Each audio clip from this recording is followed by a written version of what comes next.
你是有这种感觉，就是你越努力，反而就越焦虑，然后你越慢，反而就越空虚。感觉自己的脚步不停地在往前走，却再也不知道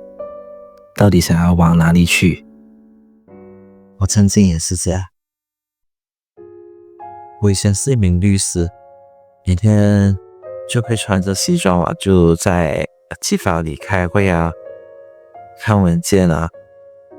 很多人会觉得这种生活很体面，很稳定，甚至有些人会羡慕。有一天中，我就像平常一样就下楼买午餐，我突然脑中冒出一句话，就是我真的想这样过接下来的10年吗？那时我才发现，我不懂自己要什么，但是我能确定的一件事情就是，我再也不想要这样下去。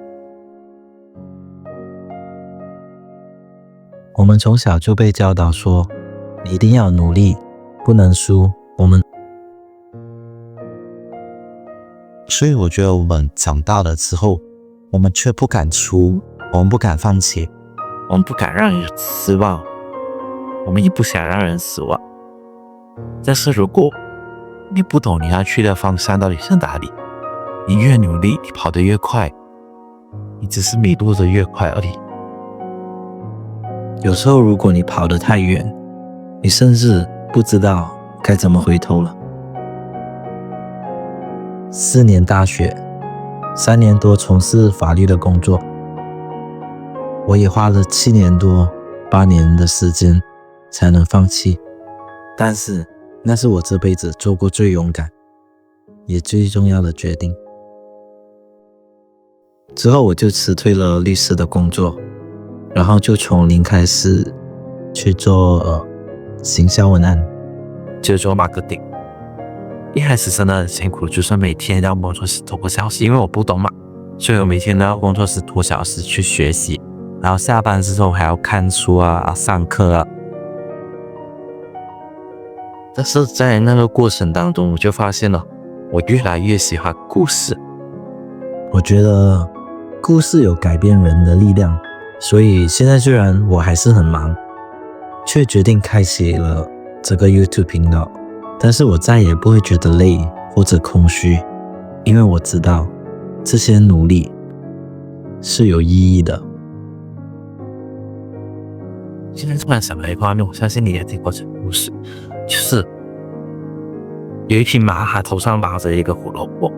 然后它就不断的跑，它想要吃到眼前的胡萝卜，但是不管它再怎样努力的跑，它也没有办法吃到眼前的胡萝卜，因为那个胡萝卜本身就是把它绑在它的头上，然后就固定在它的头上，它永远都吃不到。可是我们就像那匹马一样，我们明知道眼前的胡萝卜我们吃不到，但是因为我们努力太久了，我们付出太多东西，付出太多的心血，所以我们不愿意放弃。我们心里面会想，会不会我跑得够快，就会有奇迹的发现。其实让人最累的并不是努力本身，肯定没有错，让人最累的其实反而是我们明知道错了，但是我们却不愿意放下，我们不敢放弃。我觉得那才是最累人的。但也许我们不需要这样逼自己，也许从今天起，